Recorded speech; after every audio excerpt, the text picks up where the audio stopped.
Bismillahirrahmanirrahim. Assalamualaikum warahmatullahi wabarakatuh. Yang saya hormati Ibu Kepala Sekolah, yang saya banggakan dan saya cintai, Bapak-bapak, Ibu, para pendiri, dan para operator. Ada PS.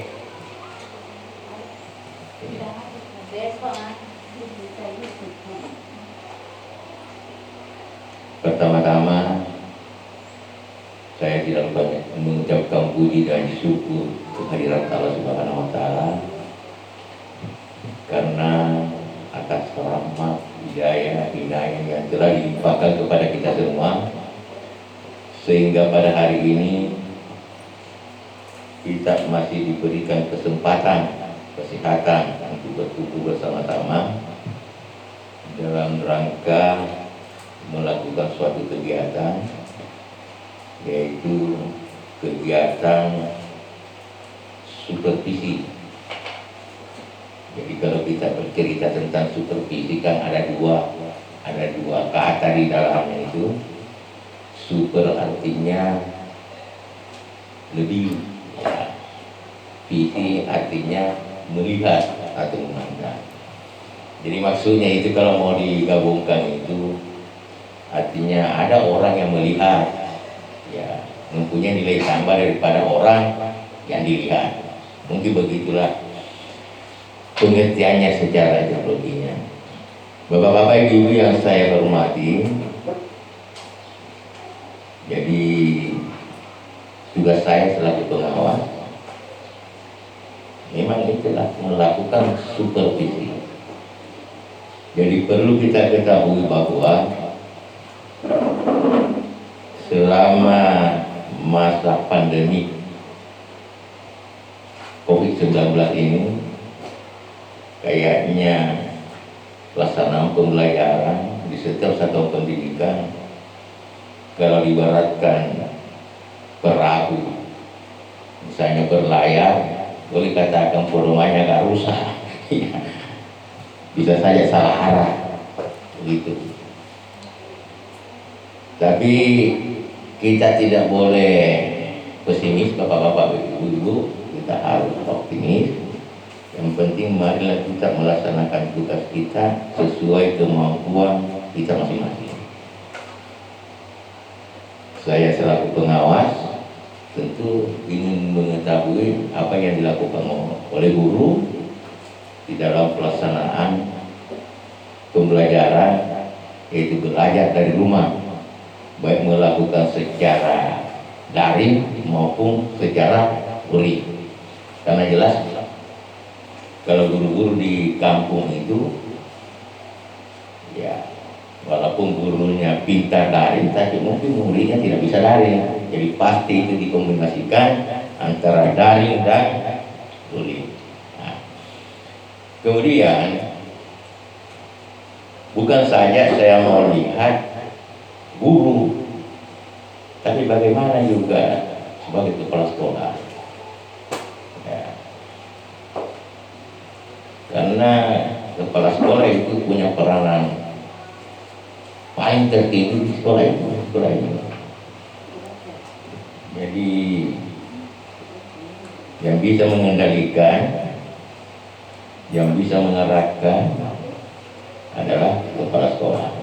Justru itu bapak-bapak, ibu-ibu yang saya hormati, jauh-jauh sebelumnya, bulan 2 yang lalu, saya sudah kirim instrumen. Instrumen yang saya kirim ini adalah baik instrumen dari guru maupun instrumen kepala sekolah. Jadi saya menyusun instrumen sendiri itu seperti instrumen dari guru, belajar dari rumah, yang berdasarkan apa yang dilakukan oleh di lapangan, artinya guru-guru binaan saya di lapangan. Tapi alhamdulillah di Kecamatan Cina ini kemarin itu Pak Nang nelpon saya, dia tanyakan tentang instrumen yang saya gunakan. Jadi banyak instrumen yang saya kirim, dia baca, saya bilang ya itulah yang saya pakai. Jadi bapak-bapak ibu yang saya hormati, khususnya kepala sekolah ini, karena selama ini kan jarang saya seperti kepala sekolah, selamanya guru saya seperti itu. Padahal kepala sekolah itu juga harus kita lihat kemampuannya di dalam memimpin setiap satuan pendidikan. Jadi instrumen yang saya pakai untuk kepala sekolah ini, bapak-bapak ibu, boleh katakan instrumen baru. Ya. Jadi instrumen Permendikbud nomor 16 tahun 2018 tentang tugas pokok kepala sekolah. Jadi kalau kita lihat tugas pokok kepala sekolah itu secara garis besarnya hanya tiga. Ada tiga komponen. Yang pertama itu adalah manajerial. Ya. Ini manajerial ini ada 5 bagian. Yang pertama itu adalah program sekolah. Jadi memang ada yang dikatakan program sekolah. Yang kedua, melaksanakan 8 standar nasional. Jadi berasa sudah semua sekolah melakukan itu, melaksanakan 8 standar karena pernah melakukan SPMI. Ya. Jadi nanti di sini karena semester 1 bukan binaan saya, ada yang saya mau lihat di situ, khususnya di siklus 4 dan siklus 5. Nah, saya mau lihat nanti itu apa isinya dibuat. Kemudian yang ketiga itu adalah melaksanakan pengawasan dan evaluasi. Itu bagian daripada. Kemudian yang keempat adalah kepemimpinan. Yang kelima adalah sistem informasi manajemen. Ya, sistem informasi manajemen. Itu yang kelima. Yang kedua, bagian kedua, jadi itu bagian pertama manajerial. Bagian kedua itu adalah pengembangan kewirausahaan. Pengembangan kewirausahaan ini bapak-bapak ibu-ibu ini perlu menjadi perhatian semua. Sebenarnya kalau kita bercerita tentang kewirausahaan itu kan yang melaksanakan itu adalah para pengusaha. Ya. Akan tetapi kewirausahaan itu diadopsi masuk dalam pendidikan, khususnya di sekolah itu, artinya bagaimana supaya sekolah itu melakukan juga kewirausahaan, artinya melakukan juga usaha-usaha seperti para pengusaha. Ya, dengan tujuan bahwa kalau ada hasilnya membantu nanti dana bos, begitu modelnya. Justru itu kewirausahaan itu adalah ada 3. Yang pertama itu merencanakan program, melaksanakan dan melakukan evaluasi. Nah, ini yang kita harus pikirkan. Apa-apa yang dilakukan sekolah itu sehingga dikatakan melakukan kewirausahaan. Ya. Saya sudah membuka beberapa di Google itu tentang kewirausahaan yang dilakukan oleh sekolah. Pada umumnya setiap sekolah saya lihat adalah membentuk koperasi siswa. Koperasi siswa. Ya. Coba bayangkan kalau koperasi siswa kita ini siswa kita mulai kelas 1 sampai kelas 6. Berapa jumlah siswa di sini? Lebih 100. Nah, lebih 100 berarti anggota lebih 100.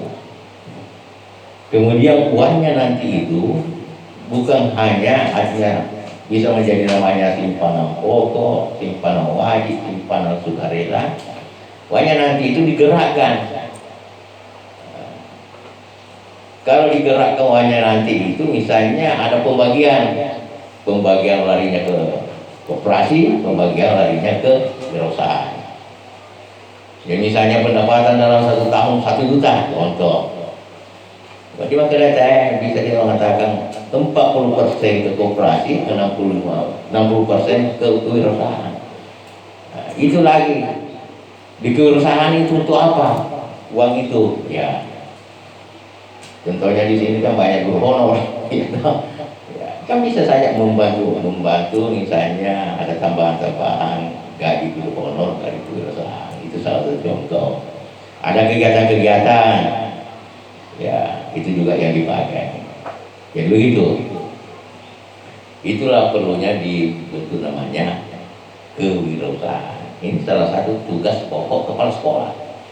Jadi kapan kepala sekolah tidak melakukan itu, berarti tidak melakukan kegiatan yang kedua itu, pengembangan kewirausahaan.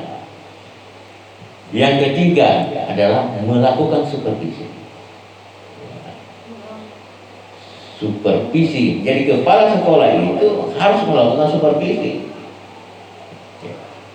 Jangan sampai hanya yang diandalkan melakukan supervisi hanya pengawas. Jadi kepala sekolah harus melakukan supervisi. Yang disupervisi siapa? Guru dan tenaga kependidikan. Jadi begitu bapak-bapak ibu-ibu, bahwa ini kepala sekolah harus melakukan supervisi. Jadi itu nanti yang saya periksa oleh kepala sekolah di antara beberapa administrasi ini. Kemudian bapak-bapak ibu-ibu yang saya hormati, ya, jadi saya lihat sudah banyak administrasinya, itu nanti saya lihat. Jadi melihat sambil saya wawancarai, ya. Maksudnya wawancara tidak terlalu panjang, tapi yang pertama itu panjang-panjang supaya yang kedua tidak terlalu saya jelaskan dong. Jadi siapa yang mau pertama yang mau wawancarai supaya lama-lama yang lainnya dengar. Jadi yang kedua, ketiga dan seterusnya itu tidak banyak wawancara. Karena begini bapak-bapak ibu,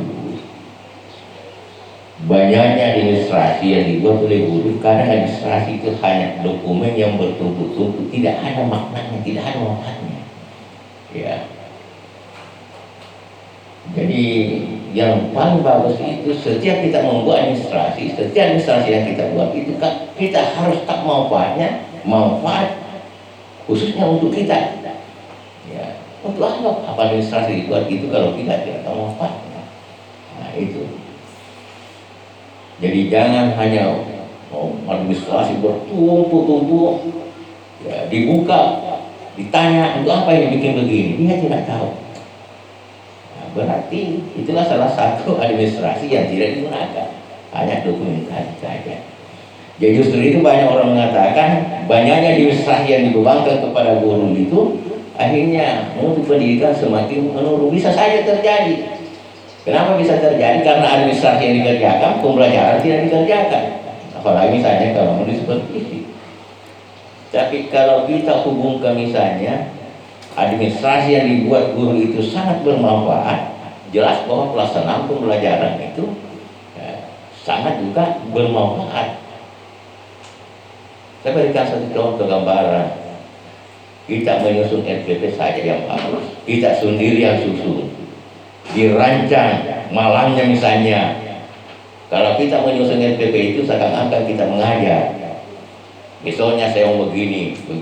Memang sudah diciptakan strategi, taktik dan teknik di dalamnya itu. Ya, setelah itu diciptakan baru kita tulis. Oh, ini biasa yang saya melakukan langkah-langkahnya. Kemudian besoknya mengajar harus dipedomani. Ya, harus dipedomani. Setelah mengajar baru melakukan refleksi. Maksudnya refleksi apakah sebenarnya setelah saya mengajar ini berhasil atau tidak. Kalau kita melihat keberhasilan dua, ya, motivasi kerja belajar siswa dan hasil belajar itu. Jadi banyak siswa hasilnya tinggi, motivasinya rendah, itu tidak mungkin itu. Ya, jadi motivasi belajar itu dijadikan sebagai refleksi. Kalau misalnya RPP di-download saja di Google, baru diperlihatkan oleh pengawas, tidak dipakai, itu tidak ada artinya. Apalagi sekarang kan RPP itu kan sudah simpel, satu lembar sudah cukup dipakai. Ya sama dulu. Ya, begitu bapak-bapak ibu. Jadi semua yang saya supervisi, mulai semua guru agamanya juga, kalau perlu, kalau ada administrasinya. Begini, kenapa guru agama perlu juga saya supervisi? Karena itu guru agama jarang datang pengawasnya. Kenapa jarang datang pengawasnya? Karena banyaknya sekolah di Kabupaten Bone, baik sekolah maupun madrasah, pengawas pendasi itu kurang. Jadi mungkin ada satu pengawas itu lebih 100 binanya. Ya. Sedangkan tidak bisa, kadang itu ada pengawas agama, dia sempat datang satu tahun itu barangkali. Orang nikah pengawas selama ini sudah pernah 1 kali. Iya. Nah itu salah. Tidak pernah datang. Jadi justru itu saya harus melihat juga administrasi. Artinya saya mau bina juga, membantu pengawas kedai. Hanya barangkali lah itu bapak-bapak ibu-ibu yang saya hormati sebagai pembukaan. Jadi ada link itu, masih ada link itu kan? Kempi dia itu menghapus toh, tidak dihapus. Ya masih ada. Karena itu link itu nanti diisi setelah disupervisi. Jadi memang tidak ada batas-batas waktunya itu. Jadi nanti diisi setelah supervisi. Jadi sebentar diisi semua link itu. Jadi link itu nanti saya rekap setelah saya supervisi semua. Jadi saya berakhir di Tolongeng, Kecamatan Maret, hari Sabtu. Ya, jadi setelah itu hari Sabtu saya rekap dan saya kembalikan, saya kirim ke sekolah binaan, saya kirim juga sebagai laporan di kepala dinas. Ya, inilah hasil supervisi saya di ini. Barangkali itulah yang perlu saya sampaikan kepada bapak-bapak ibu. Kami akhiri ucapan wabillahi taufiq wal hidayah. Assalamualaikum warahmatullahi wabarakatuh.